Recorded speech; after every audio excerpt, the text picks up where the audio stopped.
اللہ الرحمن الرحیم الصلاۃ والسلام علیک یا رسول اللہ الصلاۃ والسلام علیک یا نبی اللہ الصلاۃ والسلام علیک یا نبی اللہ الصلاۃ والسلام علیک یا حبیب اللہ وعلی آلک و اصحابک یا نور اللہ صلی اللہ علیہ وسلم۔ آج ہم آپ کے سامنے نحمیر کا سبق نمبر 36 اپنے چینل کے اعتبار سے شروع کر رہے ہیں۔ اس سے پہلے ہم نے گزشتہ سبق میں جو ہے حروف غیر عاملہ کی 12 قسموں کو تفصیل کے ساتھ پڑھا تھا۔ آج جو ہے وہ حروف غیر عاملہ کی 13ویں قسم ہے حرف لولا۔ حرف لولا اور پھر اس کے بعد 14ویں ہے لام مفتوحہ برائے تاکید، اور پھر اس کے بعد 15 اور 16 ہے، تو اس کو پڑھیں گے۔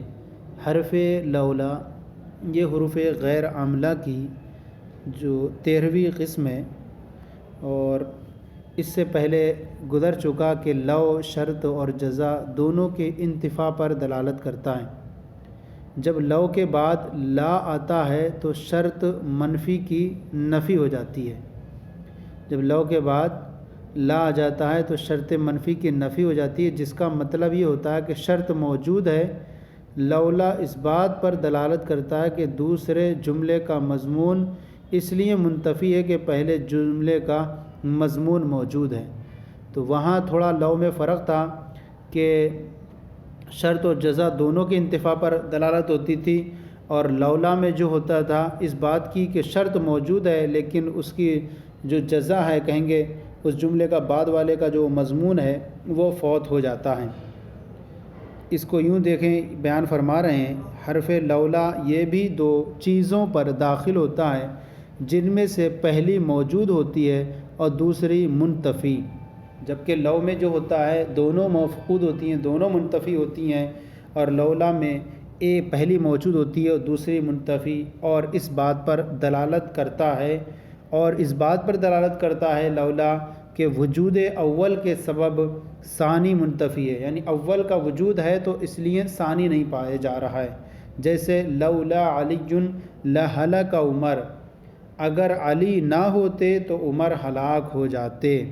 تو یہاں پہلا جو جملہ ہے پہلی موجود ہے، یعنی علی موجود تھے اس لیے عمر ہلاک نہیں ہوئے۔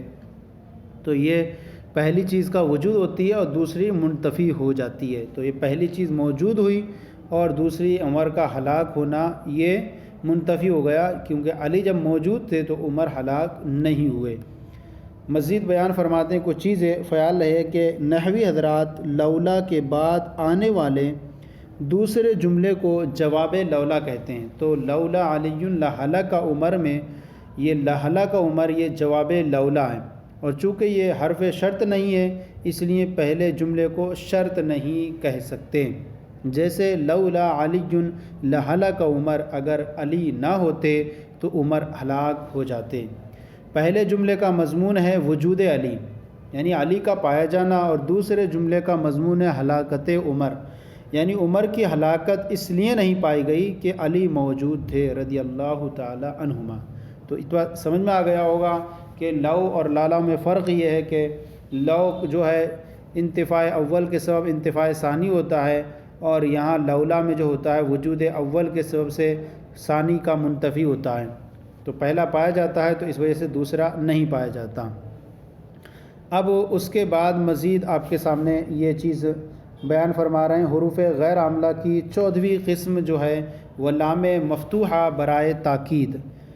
لام مفتوحہ برائے تاکید جیسے لزید افضل من امر، یہاں پر دیکھیے بیان فرماتے ہیں حروف غیر عاملہ کی 14ویں قسم لام مفتوحہ ہے، جو مفتوح ہوتا ہے، جیسے لزید افضل من امر، بے شک زید عمر سے فضیلت والا ہے۔ تو یہاں اس کے اندر جو بے شک کا معنی ہوا ہے وہ لام کی وجہ سے ہوا ہے، کیونکہ یہ لام مفتوحہ برائے تاکید ہے، تو اب اس کے اندر معنی جو پیدا ہوگا وہ تاکید کا معنی پیدا ہوگا، بے شک زید عمر سے زیادہ فضیلت والا ہے۔ اس کے بعد ہے نمبر 15 ما بمانے ما دامہ۔ ما بمانے ما دامہ جیسے اقوم ما جلس الامیر، تو یہاں ما جو ہے وہ ما دامہ کے معنی میں ہے، جس سے کہ یہاں بیان فرما رہے حروف غیر عاملہ کی 15ویں قسم 5 منٹ حروف غیر عاملہ ادھر آئیں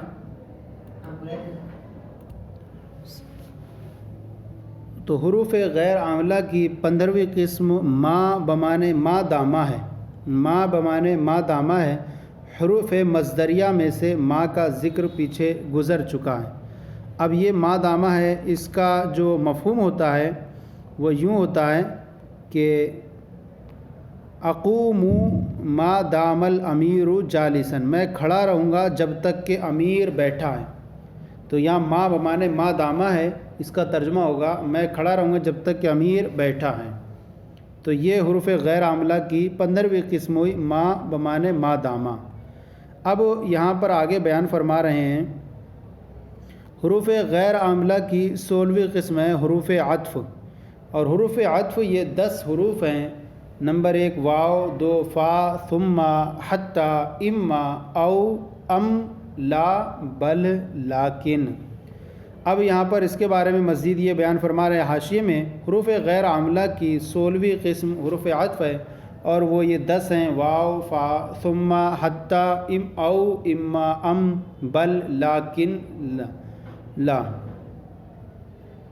لغت میں عطف ایک چیز کے دوسرے کی طرف مائل کرنے کو کہتے ہیں.